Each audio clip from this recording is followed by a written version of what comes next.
name is Sher Verick. I am the Deputy Director of the ILO Decent Work Team for South Asia and Country Office for India.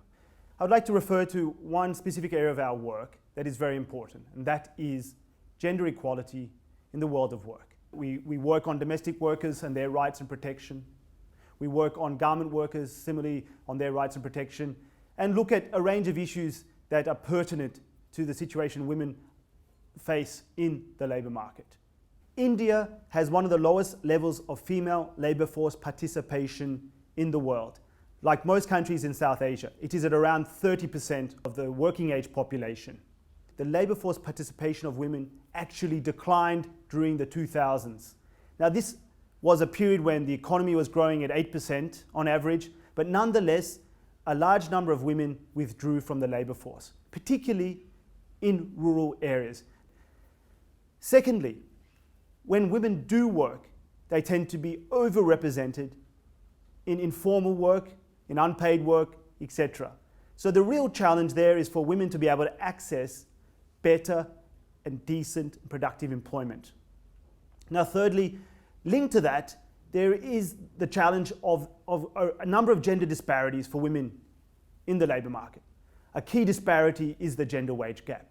Women earn on average 20% less for doing the same job. They also face discrimination in the workplace, they face violence, etc. Now, this in itself acts as a deterrent for women to enter the labour force. It's also important to stress there has been considerable progress in recent years in India and across the region in South Asia. Women are having fewer children, women are better educated, women's aspirations have grown considerably.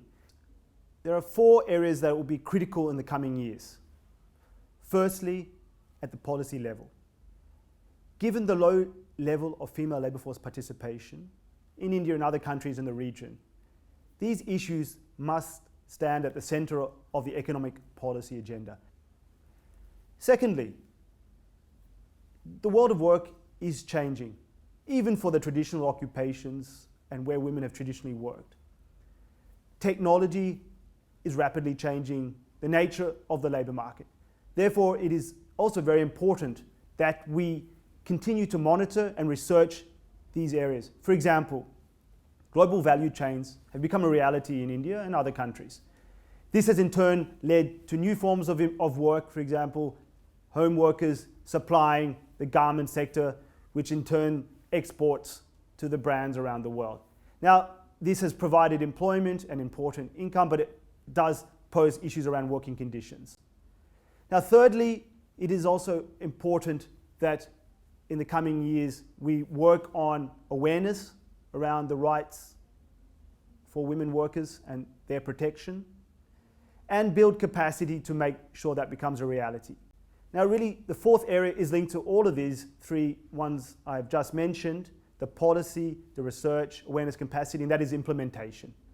It is vital that we work at a more disaggregated level, going down to the states and working with our social partners and civil society to make sure this becomes reality. And this will indeed be a very clear objective of the ILO in the coming years to promote gender equality in the world of work.